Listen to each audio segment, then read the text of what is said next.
आज का हमारा टॉपिक जी प्रोटीन कपल रिसेप्टर। ठीक है, तो जैसा कि आपको डायग्राम में दिख रहा है, यहाँ पे दो डायग्राम दिखाए गए हैं, लेफ्ट साइड में और राइट साइड में दो डायग्राम हैं। इस डायग्राम में उसके क्या क्या फंक्शन है, कैसे ये वर्क करता है, इसको हम लोग अच्छे से समझेंगे।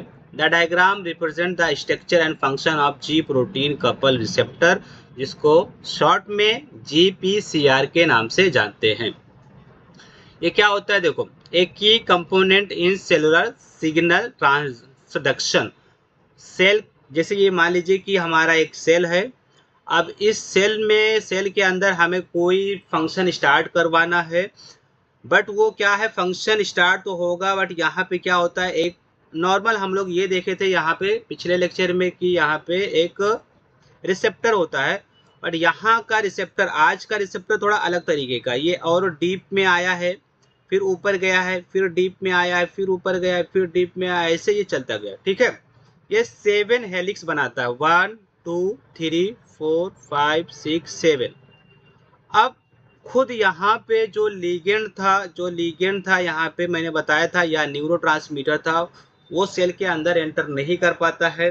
तो ये जाकर के इसी जगह पे बाइंड कर लेगा, यहाँ पे रिसेप्टर पे जाकर के बाइंड कर लेगा, और एक अलग सा यहाँ पे स्टिमुलस बोल सकते हो या मैसेज बोल सकते हो, इसके अंदर वो छोड़ देगा, यहाँ पे पास कर देगा। यहाँ पे इसके पास करने की वजह से ये सेल के अंदर हमें जो भी मैकेनिज्म शो कराना होता है, जो भी कन्फर्मेशनल चेंजेस होने होते हैं, वो हो जाते हैं।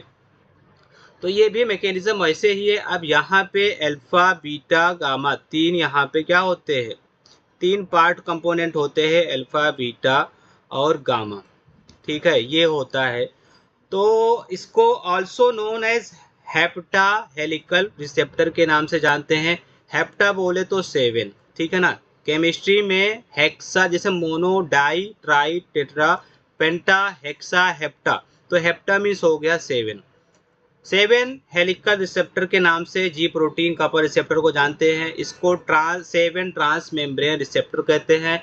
अब आप ये सोचोगे कि ट्रांस मेम्ब्रेन का मीनिंग क्या है, तो ट्रांस मेम्ब्रेन मीन्स ये होता है कि किसी एक ही चीज को बार बार क्रॉस करना, ठीक है ना, वो ट्रांस मेम्ब्रेन हो जाता है। इसके लिए उसको बोल देते हैं एक क्रॉस मीन्स कि वो क्या होना, एक जगह से दूसरी जगह किसी को क्रॉस करके जाना। It has 7 alpha helical membrane. अब हर एक पार्ट को, हर एक यहाँ पे जितने भी ये स्ट्रेट लाइन आपको दिख रहे हैं, इसको अल्फा हेलिक्स के नाम से जानते हैं। तो it has 7 alpha helical membrane which has 3 extra cellular and 3 intra cellular loop. देखिए यहाँ पे डायग्राम को आप अच्छे से देखेंगे स्क्रीन पे, तो यहाँ पे आउटर साइड में 3 यहाँ पे क्या दिखाए गए हैं, 3 लूप आउटर साइड में दिखाए गए हैं और 3 लूप इनर साइड में दिखाए गए हैं। ठीक है, ये एक्स्ट्रा सेलुलर पार्ट है, सेल के बाहर का पार्ट। जैसे कि मान लीजिए ये मैंने आपको सेल दिखाया है, तो सेल के बाहर का पार्ट, ये सेलुलर इंट्रा सेलुलर, ये सेल के अंदर का पार्ट। ठीक है ना, वही यहाँ पे बताया गया है। फिर क्या है यहाँ पे, जी protein present in the trimeric complex. ये ट्राइमेरिक के फॉर्म में होता है, 3 के बंच में होता है। देखो यहाँ पे आपको दोनों डायग्राम में आप देख सकते हो। देखिए 3 यहाँ पे दिखाए गए ना, 3 कलर के, अल्फा बीटा गामा। तो ये ट्राइमेरिक के फॉर्म में है, इन विच GDP is attach on the alpha. अब यहाँ पे GDP अल्फा पोजीशन से अटैच होता है। अल्फा थोड़ा साइज में बड़ा दिखाया गया है, तो यहाँ पे GDP अटैच रहेगा। यहाँ डायग्राम में नहीं है, बट समझिए यहाँ पे GDP अटैच रहता है, GDP। Okay, it is attach on the alpha. ठीक है, उसके बाद the ji protein float in the membrane with their expose domain lying in the cytosol. Ji protein इसमें फ्लोटिंग करेगा, और जो इसमें क्या होगा, exposed domain lying in the cytosol, other part बोल सकते हो या अदर एंड। अदर एंड कहाँ पे है, साइटोसोल में। ये सेल के अंदर के पार्ट को क्या बोलते हैं, साइटोसोल बोलते हैं ना, तो साइटोसोल में होता है। ठीक है, इस तरीके से। अब क्या हुआ है यहाँ पे, अब डायग्राम को फिर से एक्सप्लेन कर रहा है। The left side of the diagram represent the inactive state. Left side का डायग्राम ये अभी इनएक्टिव स्टेट है, इसको समझिएगा। वाइल द राइट साइड का diagram represent the active state in which a ligand bind to the receptor. Ligand क्या है, ये देखो रेड कलर का दिखाया गया है, लिगेंड इसी को बोला गया है, वो वहां पे आकर के एक्टिव हो जाएगा। तो इस तरीके से हो गया, ठीक है। अब क्या करेंगे, explanation of the diagram, diagram को समझ लेते हैं। GPCR structure, it is a transmembrane protein है विद 7 अल्फा हेलिकल डोमेन है, 7 यहाँ पे बता दिया आपको होते हैं। The extracellular loop interact with ligand, extracellular वाला देखिए ये बाहर का है, तो ये सेल के बाहर वाला डोम यहाँ से लिगेंड से आकर के जुड़ा हुआ है, जैसे कि ये राइट साइड के डायग्राम में आप देख पा रहे हो। while intracellular loop interact with the G protein, ये वाला इंट्रासेलुलर G प्रोटीन आपको बताया, G प्रोटीन, ठीक है ना। अब सेकेंड पॉइंट यहाँ पे है, थोड़ा डायग्राम को और अच्छे से समझाने की कोशिश कर रहा है। यहाँ पे लेफ्ट साइड के डायग्राम में क्या है, इनएक्टिव स्टेट है, no ligand is bound to the receptor, यहाँ पे अभी स्टार्टिंग में कोई लिगेंड नहीं बाउंड है। The intracellular G protein is क्या है, इनएक्टिव फॉर्म में, वेयर जीडीपी इज बाउंड। देखो inactive the intracellular G protein अभी यहाँ पे इनएक्टिव फॉर्म में रहेगा, where GDP is bound to the alpha subunit. यहाँ पे जीडीपी को आप क्या करो, दिखा दो कि यहाँ पे जुड़ा हुआ है अल्फा सब यूनिट से, जो पर्पल कलर का दिखाया गया है, ठीक है। अब आएंगे हम लोग नेक्स्ट स्लाइड पे, और यहाँ पे एक्टिव की बात करेंगे, राइट साइड के डायग्राम की ओर बढ़ेंगे। ए लिगेंड या रेड कलर का सर्कल यहाँ पे आपको दिखाया गया है, जैसे यहाँ पे देखिए आप, है ना, ये रेड कलर का यहाँ पे जुड़ा हुआ है। तो ए रेड का यहाँ पे बता दिया, bind to the extracellular domain of the receptor, this causes the conformational changes. जब ये आकर के चेंज हो, यहाँ पे आकर के बाइंड हो जाएगा, तो थोड़ा सा उसके डायग्राम में चेंजिंग देखने को मिलेगी। और एक्टिवेटिंग जी प्रोटीन, अब जी प्रोटीन एक्टिव हो जाएगा। जीडीपी जो पहले था अब वो किस में कन्वर्ट हो जाएगा, जीटीपी में कन्वर्ट हो जाएगा in the alpha subunit, and leading to the dissociation of alpha beta and gamma. और फिर जैसे ही जीडीपी जीटीपी में कन्वर्ट होता है, यहाँ पे अलग से दिखाया गया है कि जीडीपी किस में कन्वर्ट होगा, जीटीपी में, और अल्फा अलग हो जाएगा, बीटा अलग हो गया, गामा अलग हो गया। इस केस में आप देख रहे थे तीनों जुड़े हुए थे, यहाँ पे अलग अलग तीनों को दिखाया गया है, ठीक है। This subunit then interact with the downstream effector. Up down, एक होता है अपवर्ड, एक होता है डाउनवर्ड, ठीक है ना।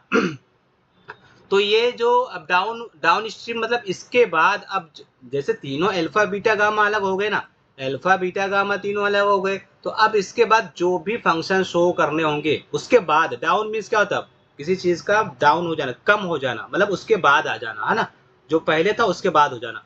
तो अब उसके बाद जो भी इफेक्ट शो करना है वो अब यहाँ से स्टार्ट होगा, to propagate the signal inside the cell. इन सेल के अंदर जो भी प्रोपेगेशन करना है, जैसा होता है ना प्रोपेगेंडा, किसी चीज का बढ़ा के बोलना है, किसी चीज का बढ़ा के करना कोई काम, तो अब सेल को बढ़ा के अपना काम करना है, अपना काम जो था उससे ज्यादा करना है, क्योंकि वहां पे रिसेप्टर आकर के बाइंड हुआ था, ठीक है।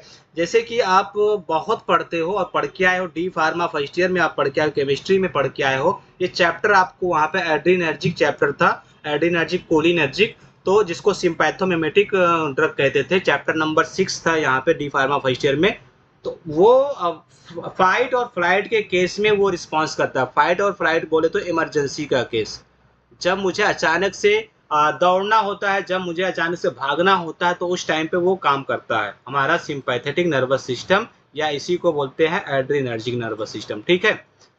तो यहाँ पे बीटा, और वहाँ पे अच्छा एक बात और, वहाँ पे आपने और भी पढ़ा था beta alpha blocker, beta blocker, याद होगा अगर आपने क्लासिफिकेशन पढ़ा हो था, नहीं पढ़े हो कोई बात नहीं, परेशान नहीं हो, अगला हमारा चैप्टर, हमारा यूनिट यही आने वाला है, तो 2-3 लेक्चर के बाद में जब भी हम पढ़ेंगे तो समझा दूंगा आपको अगेन। यहाँ पे क्या कहा गया है, व्हेन ए एड्रीनेलिन, यहाँ पे देखो व्हेन एड्रीनेलिन जिसका नाम लिगेंड कहा गया, मैंने बताया है लिगेंड में बहुत सारे हैं, एड्रीनेलिन हो गया, नॉर एड्रीनेलिन हो गया, इसमें फिर डोपामाइन हो गया, और डोपामाइन के साथ में एसिटाइल कोलिन हो गया, एसीटेट हो गया, ठीक है ना, बहुत सारे। तो मान लीजिए कि एड्रीनेलिन बाइंड करता है रिसेप्टर से, तो वो भी एक्टिवेट कर देगा जी प्रोटीन को भी, ये भी एक्टिवेट करेगा। और जी प्रोटीन एक्टिवेट हो जाएगा तो this trigger the cascade of the reaction. Cascade बोलते हैं ना किसी भी चीज का सिस्टम एक बार स्टार्ट हो जाना तो वो लगातार चलते रहना, जिसको आप कंटिन्यू बोल सकते हो थोड़ा सा समझने के लिए कि ये एक बार ट्रिगर कर दिया, एक बार घोड़ा दबाया मतलब किसी को स्टिमुलेट किया तो उसके बाद के सारे रिएक्शन स्टार्ट हो जाते हैं। To increase the heart rate बढ़ेगा, एनर्जी मोबिलाइजेशन बढ़ जाएगा। तो जहाँ जहाँ भी हमारा देखिए मैंने क्या कहा था, इमरजेंसी के केस में आप अचानक से बैठे हो या आप जा रहे हो और अचानक से कोई डॉग आकर के पीछे से दौड़ा लेता है, तो अब इमरजेंसी कंडीशन आ गया। उस केस में ज़रूरी है कि हमारा हार्ट रेट इंक्रीज कराना बहुत ज़रूरी है, ब्लड प्रेशर हमारा इंक्रीज कराना बहुत ज़रूरी है उस वक्त। क्यों? क्योंकि हम भाग रहे हैं और अगर हमारा ब्लड प्रेशर उतना ही बना रहेगा तो हार्ट फेल हो सकता है, इसलिए हार्ट का थोड़ा स्पीड में काम करना ज़रूरी हो जाता है। तो यहाँ पे वही कहा गया कि इंक्रीज द हार्ट रेट, और दूसरे जो एनर्जी मोबिलाइजेशन है, एनर्जी हमारा मूव करना स्टार्ट कर देता है एक जगह से दूसरी जगह। अदर एग्जांपल भी यहाँ पे दिया गया जीपीसीआर के बारे में, ठीक है ना, इतना आपके लिए इनफ है। तो जीपीसीआर के बारे में और भी दिया, जैसे GPCR are essential for various physiological function like हम लोग विजन देखते हैं जिसमें रोडोप्सिन एक सेल होते हैं, वो टेस्ट करते हैं, खाने का स्वाद लेते हैं, ये सब इसकी वजह से न्यूरो नर्व का मसल्स मतलब ट्रांसमिशन होता है नर्व के थ्रू मैसेज का वो। और there are major drug target over the 30% of modern drugs. आप इसी पूरा आजकल इसी पे ज़्यादातर बेस चल रहा है जीपीसीआर पे। एंटी हिस्टामाइन एलर्जी वाले ड्रग, बीटा ब्लॉकर, प्रोपेरेनोल, एटेनोल, ये सब पढ़ के आए हो, सब इसी बेस पे काम करते हैं। डिफरेंट जी प्रोटीन लाइक, अब जी प्रोटीन के बहुत सारे हैं, जी एस जी आई जी क्यू, यहाँ पे 3 एग्जाम्पल दिया है। Leading to different cellular response इधर स्टिमुलेटिंग और इनहिबिटिंग द, देखो ये सेल के फंक्शन को बढ़ा भी सकता है, सेल के फंक्शन को घटा भी सकता है। Disease like cancer, diabetes and neurological disorder are link to GPCR. और भी डिजीज जो है जैसे कैंसर बड़ी बीमारी, डायबिटीज है, दूसरे जो न्यूरॉन से जुड़े बीमारियां हैं जैसे पार्किंसंस हो गया, ठीक है ना, और भी बड़ी बीमारियां, तो वो सब जीपीसीआर के वजह से हो रहा है, link to the GPCR dysfunction. अगर जीपीसीआर अपने बॉडी में डिसफंक्शन हो गया, अच्छे से काम नहीं कर रहा है, तो मान लीजिए कैंसर हो सकता है, डायबिटीज हो सकता है, और भी दूसरी बीमारियां हो सकती हैं, इसलिए जीपीसीआर बॉडी में काम करना बहुत ज़रूरी है। तो यहाँ पे हमारा हो जाता है कंप्लीट जीपीसीआर। अब हमारा दूसरा टॉपिक है transmembrane enzyme link receptor. ये क्या होगा, इसको भी हम लोग जीपीसीआर पिछला टॉपिक पढ़े, पिछले स्लाइड में पढ़े हम लोग। अब यहाँ पे हमको क्या करना है, ट्रांस मेम्ब्रेन के बारे में पढ़ना है। This diagram represent the activation of the receptor. Activate, यहाँ भी रिसेप्टर एक्टिवेट होंगे, बट क्या है, रिसेप्टर का नाम है रिसेप्टर टायरोसिन काइनेस, जिसको आरटीके याद रखिएगा, रिसेप्टर टायरोसिन काइनेस। ये जो ये ऐसा दिख रहा है ना, वाई शेप का थोड़ा सा दिख रहा है, ये ऐसा, ये थोड़ा इसी को, ये टायरोसिन, ये समझ लीजिए क्या है, रिसेप्टर का नाम है। और ये tyrosine kinase, a type of the cell surface receptor. क्या है ये, आरटीके जिसको शॉर्ट में कहते हैं, ये सेल सरफेस रिसेप्टर का एक टाइप है। और ये किस में पार्टिसिपेट करेगा, ये भी पार्टिसिपेट कर रहा है, इन्वॉल्व हो रहा है सिग्नल ट्रांसडक्शन, मैसेज को सेल तक का पहुंचाने के लिए ये भी काम कर रहा है, ठीक है ना। यहाँ पे आपको दिख रहा है, तो अभी आप देखो दो यहाँ पे स्ट्रैंड दिख रहे हैं, दोनों अलग अलग दिख रहे हैं अभी स्टार्टिंग में, ठीक है ना। और टायरोसिन काइनेस डोमेन, ऊपर क्या है, रिसेप्टर है, टायरोसिन काइनेस यहाँ का मेन पार्ट यहाँ पे दिखाया गया है।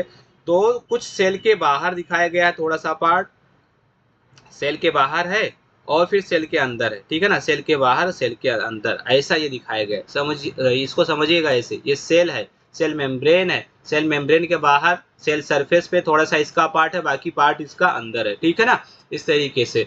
तो अब हम इसको क्या करेंगे, डायग्राम को एक एक करके समझेंगे। सबसे पहले let's break it down step by the, देखो यहाँ पे हम क्या करेंगे, छोटे छोटे पार्ट में इस डायग्राम को समझने की कोशिश करेंगे क्या बताया गया है। और ऑलवेज आप कोशिश कीजिएगा थियरी से ज़्यादा डायग्राम एक बार अपने माइंड में आप रखिएगा, आपको बहुत अच्छा समझ में आएगा, आपको एक एग्जाम में कॉपी फिल करने में भी आसानी होगी। क्या कहा गया है, द रिसेप्टर टायरोसिन काइनेस, सबसे पहले क्या होगा, इनएक्टिव रिसेप्टर, रिसेप्टर के इनएक्टिव के बारे में पढ़ेंगे। तो द रिसेप्टर टायरोसिन काइनेज, जिसको शॉर्ट में RTK, is present in the cell membrane. ठीक है, ये सेल मेम्ब्रेन पे प्रेजेंट होता है इन एन इनएक्टिव फॉर्म, अभी ये एक्टिव नहीं है। It has a tyrosine kinase domain, इसके पास में टायरोसिन काइनेज डोमेन मतलब पार्ट होता है उसका इनसाइड द सेल, सेल के अंदर, which help in the adding of the phosphate group. और ये किसके लिए जिम्मेदार होता है, किसके लिए रिस्पॉन्सिबल होता है, बाद में यहाँ पे फॉस्फेट ग्रुप, मतलब यहाँ पे कुछ ऐसी जगह रहेंगी कि वहाँ पे आकर के क्या होगा, फॉस्फेट ग्रुप ऐड हो जाएगा। जैसे कि बाद के जो स्ट्रक्चर यहाँ पे आप देख पा रहे हो, यहाँ पे PPP आकर के अटैच है ना, मतलब फॉस्फेट है वो। यहाँ पे क्या कहा गया है, तो देखो एग्जाम्पल क्या है, insulin receptor before binding to insulin. Insulin का जो हम इंसुलिन का इंजेक्शन देखते हैं, इंसुलिन टैबलेट, क्या बोलते हैं, डायबिटीज के, ठीक है ना, टैबलेट नहीं आता है, इंजेक्शन आता है, तो वो भी रिसेप्टर के थ्रू काम कर रहा है। Insulin receptor before binding to the insulin, ligand bind. अब क्या होगा, अभी हमने क्या कहा, अभी लिगेंड, अब लिगेंड की बात करो। ये जो लिगेंड दिख रहा है आपको, दो यहाँ बबल दिख रहे हैं, दो गोल गोल, ठीक है ना, स्फेरिकल, तो ये आकर के बाइंड होगा ए सिग्नलिंग मॉलिक्यूल, जिसको लिगेंड कहते हैं, बाइंड टू द रिसेप्टर। अब आकर के इसी ये दोनों राउंडेड स्ट्रक्चर हैं, गोले हैं, ये जाकर के जुड़ जाएंगे। This causes two receptor molecule to come together. अब यहाँ पे क्या हुआ, ये दोनों जैसे ये आया, अब ये दोनों पास पास आ गए, देखो यहाँ पे, और करीब में आ गए, है ना, टूगेदर आ गए, जिसको बोलते हैं डाइमेराइजेशन। डाइमेराइजेशन मीन्स दो का एक जोड़ी बन जाना, कपल हो जाना यहाँ पे, ठीक है, इसको बोलते हैं dimerization. Which is necessary for the activation, ये जरूरी होता है। Example, when insulin bind to the insulin receptor, ये बिफोर था, अब जाकर के ये रिसेप्टर के साइड पे बाइंड हो गया, उसकी बात कर रहा है। तीसरा देखो, ऑटो फॉस्फोरिलाइजेशन, ये क्या है, the receptor adding phosphate group P to themselves using ATP energy molecule. This process is called autophosphorylation. इस प्रोसेस को ऑटो, देखो यहाँ पे क्या हुआ, यहाँ पे आकर के जैसे डाइमराइजेशन हुआ, जैसे डाइमर बना, यहाँ पे फॉस्फोरस खुद से आकर के ज्वाइंट हो गए, और यहाँ पे ATP भी एनर्जी यूज कर रहे हैं। देखो 6 ATP से 6 ADP बन जा रहा है, फॉस्फोरस भी जुड़ रहे हैं और ATP बन जा रहा है, तो ये इसकी बात कर रहा है, ठीक है। ATP is converted into ADP during this process, ADP में कन्वर्ट हो गया। एग्जांपल, एपिडर्मल ग्रोथ फैक्टर, जिसको EGP कहते हैं, receptors activating when EFG bind, EFG जब बाइंड हो जाता है, एपिडर्मल ग्रोथ फैक्टर होता है, तो ये उसका एग्जांपल दिया गया है, ठीक है। फोर्थ स्टेप क्या हुआ, सिग्नल ट्रांसमिशन। सिग्नल ट्रांसमिशन में the phosphorylated receptor now act as a docking site for the protein inside the cell. This protein become phosphorylated and activated starting a chain reaction inside the cell। अब क्या होगा, जब सब कुछ ये हो गया तो अब चैन रिएक्शन स्टार्ट हो जाएगा। जैसे कि यहाँ पे insulin signalling phosphorylation lead to the glucose uptake by the cell. भाई इंसुलिन जैसे जाकर के बाइंड हो जाता है, तो अपने सेल के पास में जितने भी ग्लूकोज रहता है, उस ग्लूकोज को ये क्या करेंगे, एब्जॉर्ब कर लेंगे। यहाँ पे ग्लूकोज का पार्ट नहीं दिखाया गया, वैसे एग्जांपल अलग से दे रहा है यहाँ पे, तो आप इतना समझिए कि फिर क्या होगा, क्योंकि रिसेप्टर ऑलरेडी बाइंड हो चुका था, रिसेप्टर बाइंड हो चुका था, तो वो अब अपना फंक्शन भी तो शो करेगा, फंक्शन भी शो करना बहुत जरूरी है, ठीक है ना। तो ये यहाँ पे हम लोगों ने समझ लिया। अच्छा, यहाँ पे आप समझिए कि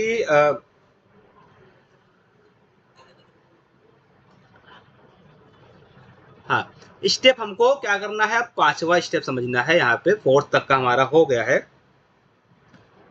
तो सेलुलर रिस्पांस, अब सेल क्या करेंगे, the signal reaches different part of the cell leading to the specific action such as gene activation. Gene को भी एक्टिवेट करवाना है, या मेटाबॉलिज्म करवाना है, सेल ग्रोथ करवाना है, ये सब है, ठीक है। The cell responses according to the type of the signal, जिस टाइप के सिग्नल आएंगे उस टाइप का सेल काम करेगा। In nerve cells receptor activation helps in the neuron growth and survival. भाई क्या करना है इसको, नर्व सेल की बात करेंगे तो रिसेप्टर एक्टिवेट होंगे, वहां पे हेल्प करेंगे, किसमें, helps in the neuron growth and, भाई न्यूरॉन की ग्रोथ के लिए भी ये सब जरूरी है। This process is crucial for many biological function, like growth के लिए, मेटाबॉलिज्म के लिए, इम्यून रिस्पॉन्स के लिए ये फंक्शन चलते रहते हैं, ठीक है ना। इसके बाद का ये टॉपिक हम लोग पढ़ेंगे बाद एक नेक्स्ट लेक्चर में। आज के टॉपिक में हमने ये पढ़ा क्या जी प्रोटीन कपल रिसेप्टर, और दूसरा हम लोगों ने पढ़ा यहाँ पे transmembrane enzyme link receptor. तो इसको आप स्क्रीनशॉट लेना, स्क्रीनशॉट ले लीजिए, नहीं तो मैं टेलीग्राम चैनल पे यहाँ पे अपलोड कर दूंगा, वहां से नोट्स को आप डाउनलोड कर सकते हो। ठीक है ना। आज के लिए इतना ही रहने देते हैं और नेक्स्ट लेक्चर में हम लोग तीसरा टॉपिक देखेंगे।